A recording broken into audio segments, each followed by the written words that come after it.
Have you ever read a book that made you rethink your life, made you rethink all of the steps that you've been putting in to make yourself a better person? It made you reflect on your life, like the certain decisions that you've been making. That was me 2 or 3 weeks ago when I was reading The Subtle Art of Not Giving a Fuck. When I tell you that book stripped me off of the, oh my God, I'm such a, life is so hard. Why me? It was crazy. That book quite literally told me, hey, Benedicta, I think you need to just look beyond the emotions that you're feeling right now. You need to look beyond, oh my God, life is so difficult. You need to look beyond just, why am I going through this? Why is my family doing this to me? You need to look beyond, why am I not getting this much money? Why am I not flying business class right now? That book, 10 out of 10. All I'm going to say is, you need to read that book. You need to read that book. So I have my Kindle here. I took some notes, and we're going to talk about just quite a few things that I took from that book. I'm just only going to list 10. We're going to talk about them in detail, but just make sure that you follow through, you really understand, and try to really reflect on all of the things that I'm going to talk about and see how you can apply that in your own life. Okay, now I just want to do a little short recap on our last episode. Our last episode, I talked about how you would want to get into medical school. What are the ideal things you need? You need a bachelor's degree, you need all of your prerequisites, you need all of these other things that are recommendations, research, extracurriculars, you need leadership. So if you're a pre-med listening to my podcast right now, I would love to encourage you to be open-minded, just actively involve yourself in all of these things that you see around you in campus. Things like student government association, things like resident advisor, things like choir, dance, anything that you see yourself or imagine yourself doing. Just don't put so much on your plate. If it's not something you're passionate about, don't do it. If you're not passionate about it, do not do it. And that is really the reality here. Okay, now moving on to what we are going to talk about today. I wrote down 10 things that I learned when I read The Subtle Art of Not Giving a Fuck, right? And to preface this, it's literally just not merely, oh, I don't care about this, I don't care about this. The whole point of the book is to tell you that you should care, but you shouldn't care about the things that are just not relevant. You should care about only the things that are relatively important to you. Don't care about that auntie that is calling you a fat ass when you have your own perspective, you have your own goals aligned that you are working towards. You know, you could choose to ignore that person, but if you spend all of your energy trying to address the fact that you are not fat, you sometimes are wasting your time.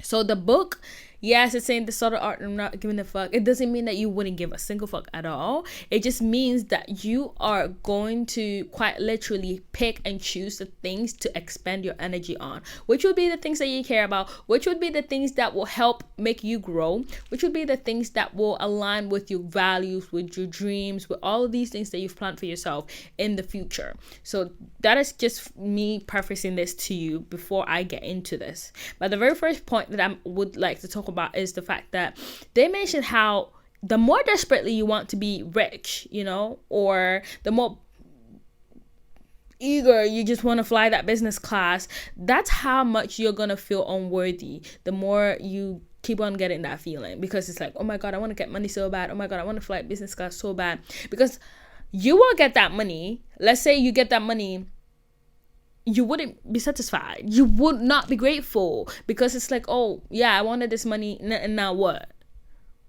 So it's very important to be accepting in your current situation, which I would say I like to give that perspective, like, oh, hey, maybe find peace in whatever stage you're in right now, instead of constantly wanting to be like someone, wanting to be have what someone else has. Like, it feels good to see someone else have like this money that they can splurge on, but is it you? No. And how exactly is that going to help you? And by just literally being sad and all worried that you don't have that kind of money to fly business class. Trust me, I think it would feel really nice to fly business class, because it's like the comfort is insane. You get to sleep on the plane. Are you kidding me? No more broken legs, no more broken neck. But is it worth it? Just having to be sad and having to just, instead of being grateful for all of the things that you have, you're just envying someone else.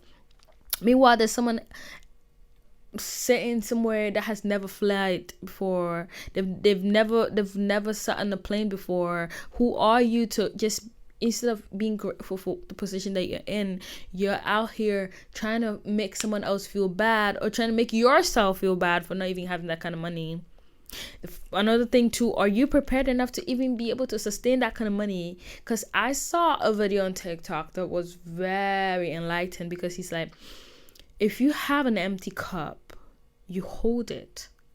And if you want more in your cup, you get more water in your cup to fill it up. The more water you get in your cup, that means the more careful you have to be. Are you really ready to be that careful for something that you're looking forward for example, money? If you fill that cup fully with water, you have to be even more intricate, even more careful.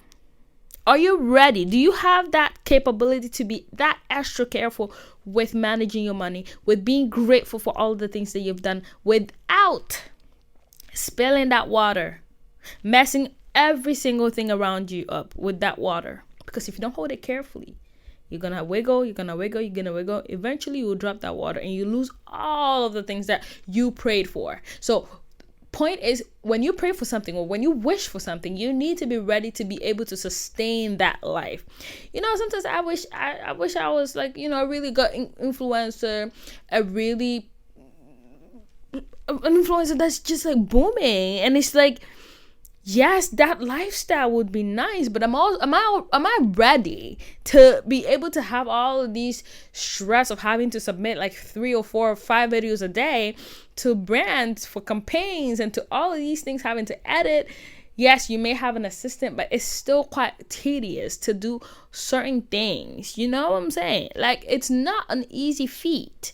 So it's nice to have a lifestyle of an influencer. Is it something meant for you? Is it something that you would be graciously and honestly fulfilling for you? Would it be something you would want to do? Yes, it's nice. If it's something you would want to do, then great. But point is, be careful what you wish for. Unless it's something that you truly care about, you truly have been praying for, do not wish so badly for something that you're just not ready for.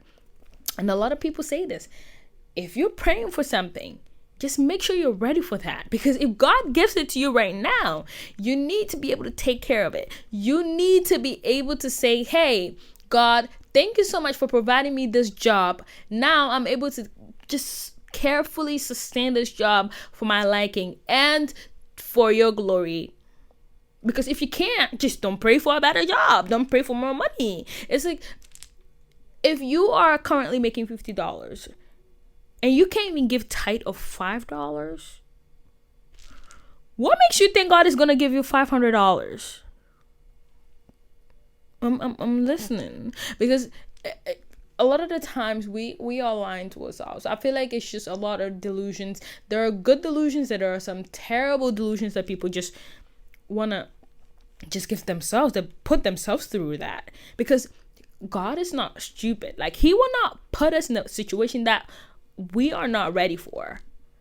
If you are in a particular situation and you want God to take you out of that situation, you need to be really certain that you are ready to be out of that situation and you are ready to receive that very prayer that you're praying about, that very thing that you're praying about. And if you're not ready, just please, just stay where you are, because it's not going to be easy on that other side.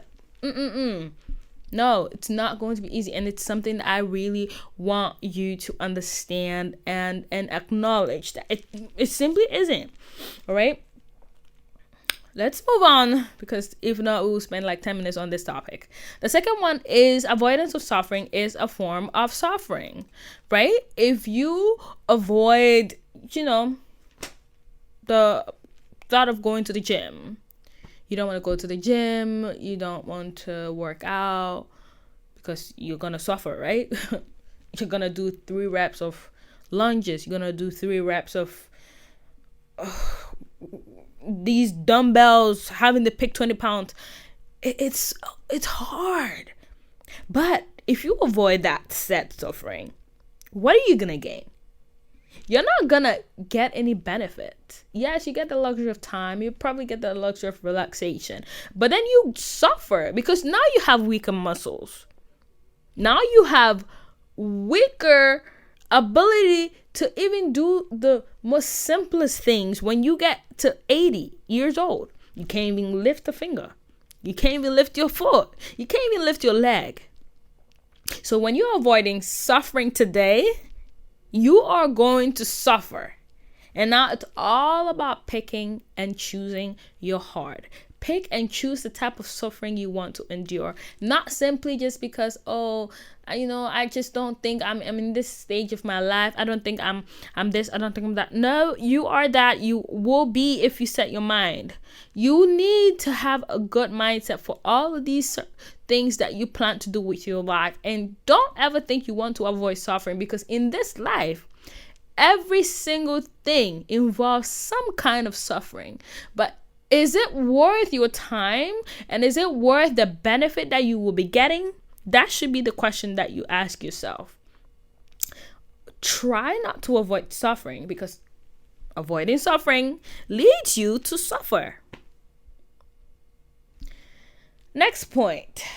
If you are able to not give a fuck about the pain, you will become unstoppable. And that literally just it adds up to all the point I previously said. The avoidance of suffering is quite literally a form of suffering.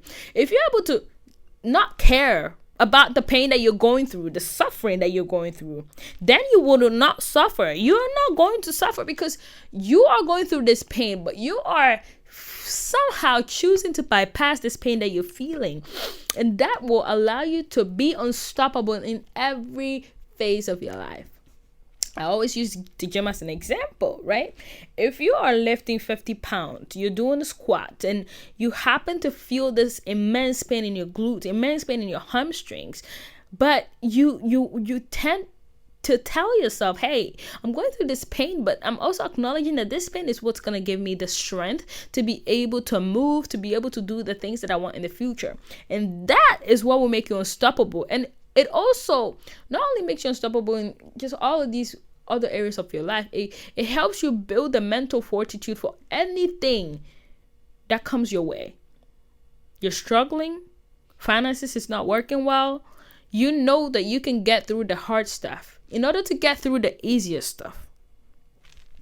I never said it was easy. No one said it's simple. It's never going to be simple. But being able to acknowledge, being able to stop yourself and say, hey, this is painful. Just having to squat every single 10 sets is painful. But I'm willing to acknowledge and say to myself, this pain will be worth it.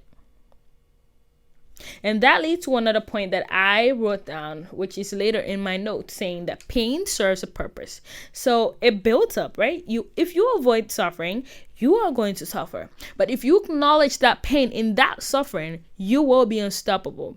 And that leads to my point saying pain serves a purpose. That pain that you acknowledged, it serves a purpose in your life, that you can get through hard stuff, that you can also do hard things. A lot of the times it's hard to get out of your comfort zone because it feels so difficult. It feels so not you. It feels so, out of the box for you, but certain times you need that to grow. You can't just grow in this acclimated environment that you've always been for the past 15 years.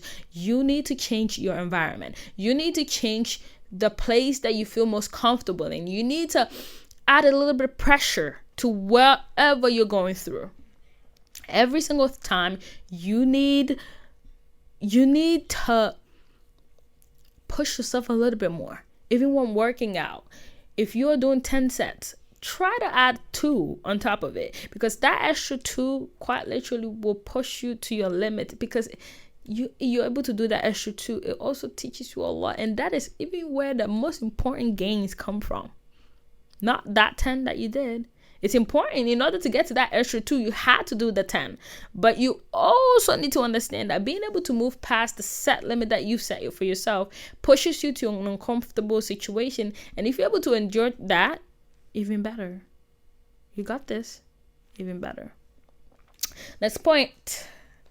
You cannot be an important and life-changing presence for anybody without also being a joke and an embarrassment to others.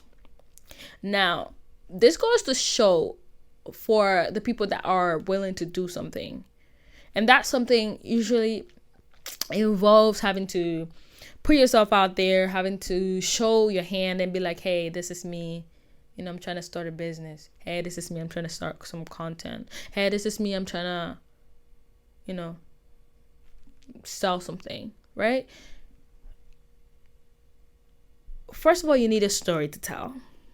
And to tell those stories, you need to know more about yourself. And to know a lot more about yourself, you will be vulnerable. And being vulnerable comes with a lot of perks, because a lot of people will resonate with you. A lot of people will resonate and understand where you're coming from. They will get to know your story, get to know who you are. And that will influence them and impact them in their lives in so much ways that you may even not contemplate. You may not understand how much you can change someone else's life based off of the story that you're coming forth with, based off of your lifestyle, based off of what you choose to put out there. On that same front, you are going to be a joke to others. Quite literally, you're going to be an embarrassment to others, especially the people close to you. Oh, hello. You are going to be seen as an embarrassment by the people around you, because it's like, when did this girl start a business? Who is she to start a business? Who is she to teach other people all of these cool things that she's learning? Who is she? And that is when people start to fall for the bait. If you let people tell you who you are before you tell yourself who you are, then you're a problem. You need to be able to define who you are, so that all of these comments that may come when people find themselves, or when people see you as an embarrassment, it would not even bother you, okay? Because then you know who you are. You know how you come off as. And that is the most powerful weapon you can ever have in your corner, okay? So just remember that as long as you stay inspiring others, you are good. It's okay to feel or come across as embarrassment to others, because that story, all the things that you're posting, it may not be for them, and that's okay. It's time to acknowledge that. Our next point, happiness. Now, happiness, right, requires struggle. In this life, I want to be happy. In this life, I want to be happy. What does happiness mean to some people, right? Because happiness is so generic, and it's so open-ended that no one can really define what makes them happy, okay? And it goes to another saying, like, happiness is also not a solvable equation. You just can't solve happiness. Like, yeah, I'm happy. Maybe getting a Chick-fil-A will make me happy. Really? Because you get the Chick-fil-A, and then what? Are you going to get Chick-fil-A every day? Because that requires spending a lot more money. Then you're going to lose your money. Then you're going to be sad. So where does the happiness come in now? And another point is, happiness in order to be happy, you need to find a problem to solve. And a lot of the time, solving these problems is a struggle, because it's like, why do I have to solve a problem in order to be happy? Okay? Why do I have to go through that struggle? So a lot of the times we want the easy way out. Every single one of us, including me, including you, we want the easy way out. We want to be happy. But how exactly do we become happy? And I'll give a couple examples. I'll use content, and I'll use medical school, for example. Medical school process is hard, okay? Having to apply 24 schools, you write 200 secondary essays, personal statement, recommendations, all of these other things. Some people be like, oh, I'll be happy when I get into medical school. Oh, I'll be happy when I get into residency. Residency comes, oh, I'll be happy when I'm an attending. The thing is, it never ends. The cycle truly never ends. And in order to truly be happy, you need to stay in the moment and really bask in the struggle that it gets you to the place that you are planning to be, or the place that you deem will make you happy.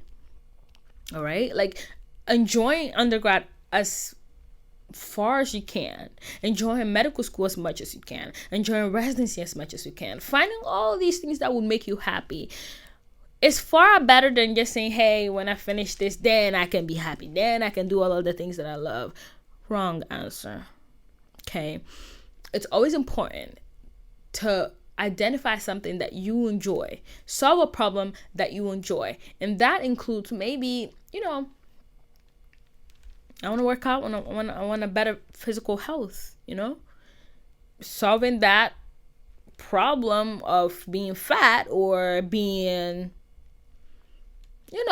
very bloated every single day could potentially give me some sort of happiness in that field, not in your entire life. Because in the other aspect of your life, there are still problems to be solved. And if you have not solved those problems, you are not going to be happy.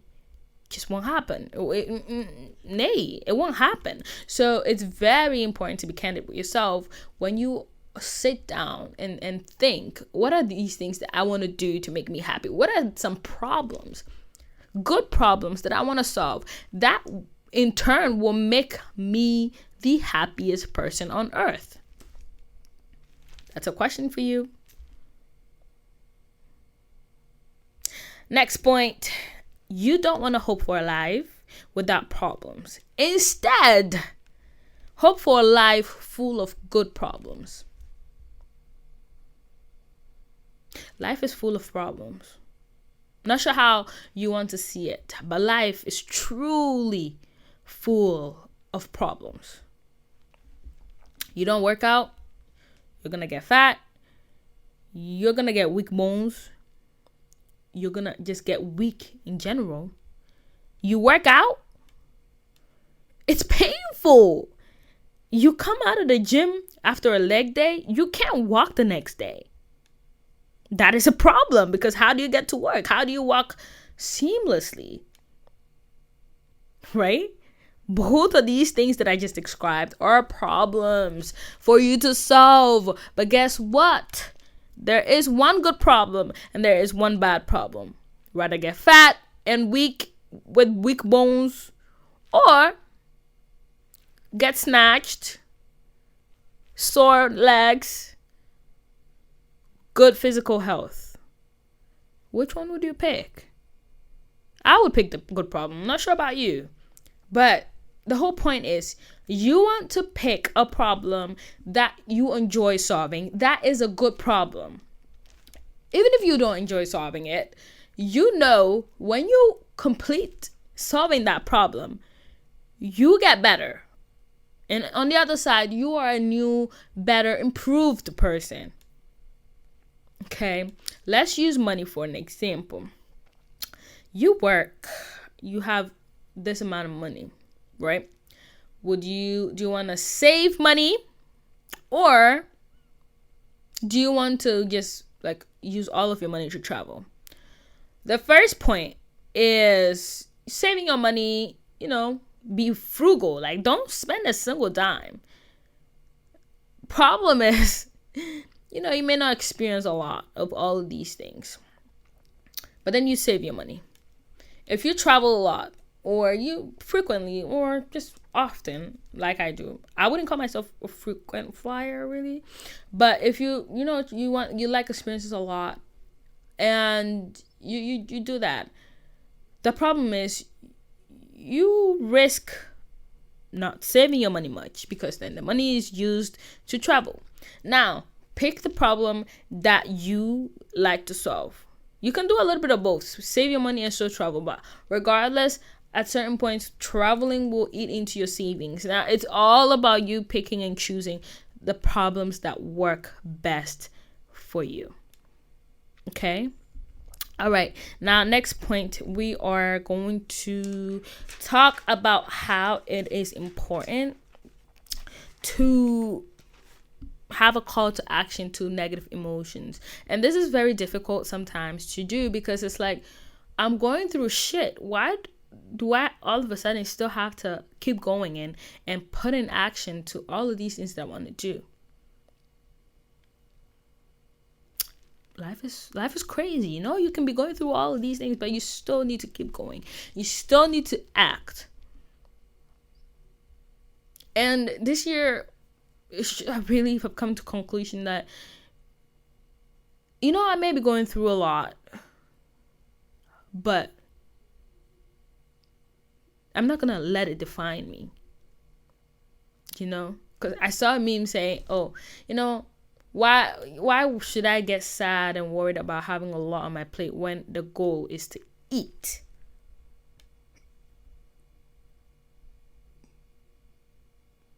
The goal is quite literally to eat. It may seem from afar that it's so hard to deal with certain things, but the point is to keep going, even when shit hits the fan. Whenever last year I was going through a terrible time. 2 years before that, same thing. It's been a never-ending cycle. But a guy that I was seeing at the time would say, "Hey, just ignore it. Just ignore it. Let it, whatever. Just keep going. Ignore it." I never really understood it until I read this book. You could be going through a lot, but it's also, don't let it eat up your whole time. Don't let it eat that 24 hours that is so limited that you don't even remember to journal at a certain point. You're letting that negative emotions eat you alive. No, just get up, journal, read a book, take a walk, do something. Don't let this negative emotion consume you, because then you let it win. And we don't want to do that. The whole point is, we don't want any negativity to rule over us. Because then how are you going to get the power to do anything that you've planned for yourself? You're going to get sad. You're going to think life is not worth living. You're going to probably go off drinking, go off smoking, go off eating edibles. And then what? What's going to happen? You go back being sad. Because these drugs are not meant to just take your situation out of the equation forever. You will come back to it. Literally, like on July 1st, I remember I was in Spain studying abroad, and I went through this really tough situation. And I remember, because it's just, how can it be? I told my friends, like, "Yo, let's hit the club. It's cool to, I just want today to be over. I wanna literally drink out of my mind. I want to get I want just life to just be calm right now." And a lot of the times you think alcohol can really do that. Regardless of how I thought it would help me, I ended up not even drinking that much. I was cool. But the fact that I had that mindset to begin with was like, no, sometimes you don't need all these paraphernalia. Like, it's not the solution to these problems, I'm thankful that I have this level of control when it gets to, no, so when it comes to all, okay, it's okay not to just do too much. But the point is, it won't help. Like, alcohol is not the solution, man. It's hard to think about it, and at a certain points, the emotions, or when it's so high, it literally blocks your judgment. So in that moment, that's what happened to me. But I'm grateful and thankful that I really didn't have to black out or puke all over myself, or just hit the part where I'm like, I don't even know whether I'm walking or flying around the city of Valencia, bro. But it taught me a lot that these negative emotions I shouldn't in no way, shape, or form let it consume me as much as I let it did. It shouldn't get to that point. Life is hard, and someone else is probably going through 2 or 3 times as much as I'm going through. Not to say that we're both not going through shit, like we are, but point is, alcohol won't solve it. Neither will any of these other paraphernalia. Okay, next point. It is important to identify yourself with a very measurable, specific, and attainable metric, instead of just joining the tide with all of these other people and thinking that, oh, hey, you're gonna just measure yourself by the same metric as anyone else. It's not good, okay? For example, if you're trying to get into content, you probably shouldn't measure yourself with how many likes you get, or perhaps how many comments you get, because then you're gonna get sad when you don't get a single comment. You're gonna get sad if you don't get 100 likes, okay?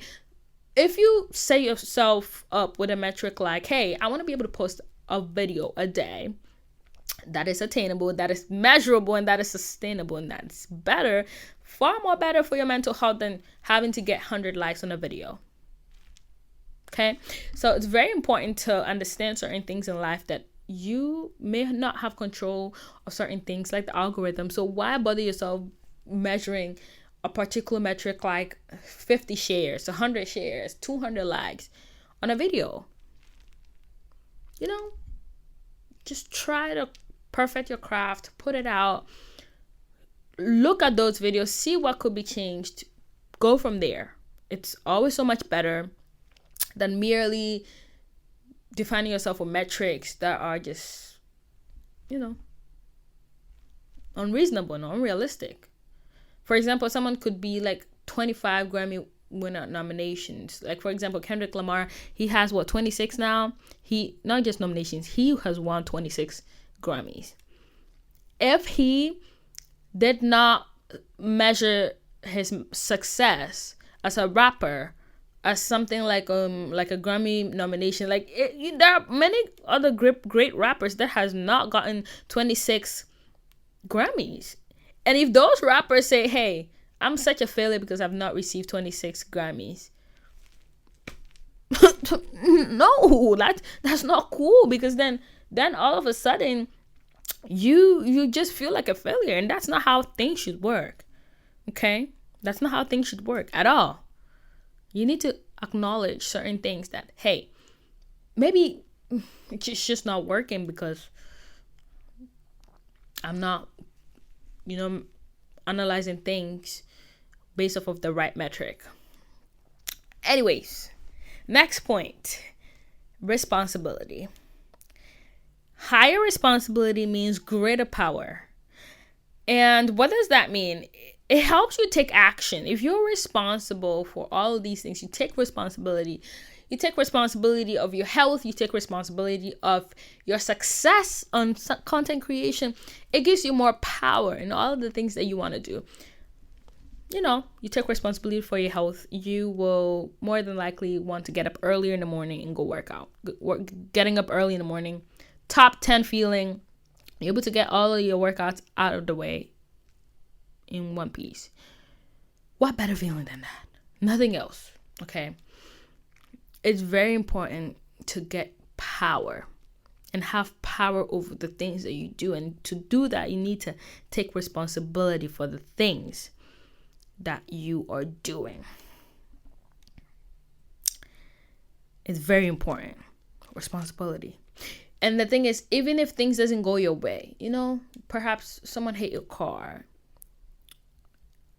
Yeah, it may have been your fault, but maybe you could also take up responsibility on the outcome of it. Maybe you were driving too fast, maybe you just hit the brakes too hard.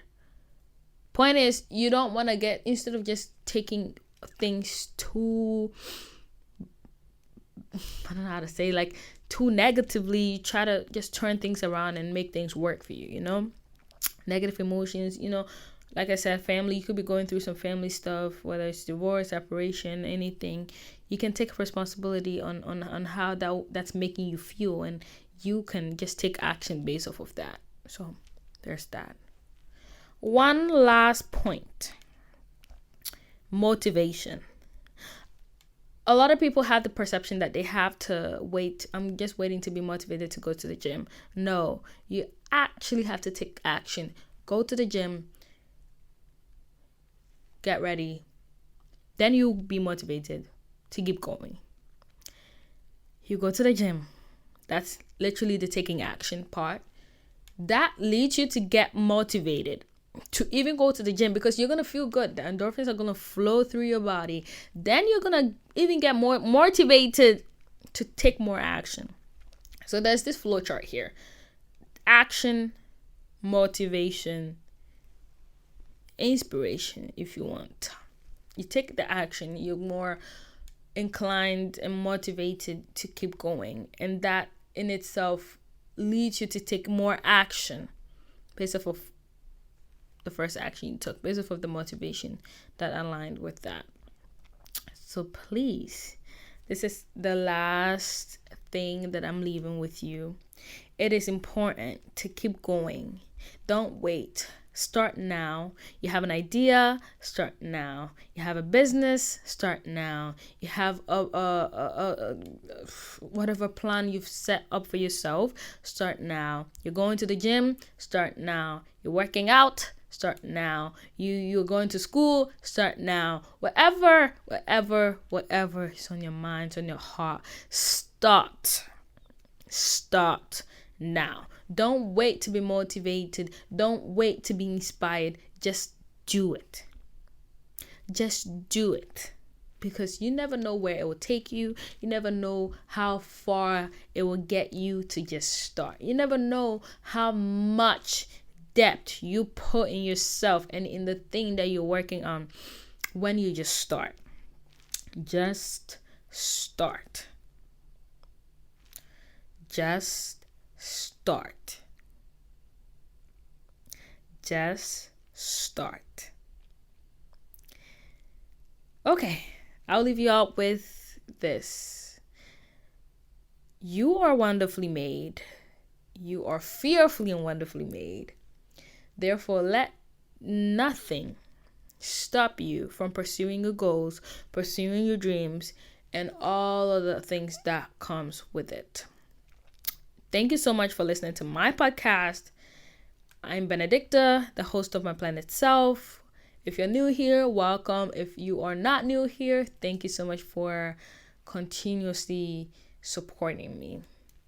If I see you here next week, that would be a pleasure, and I would love to see you here next week. Thank you so much, and have a wonderful, wonderful, wonderful day, y'all. Bye.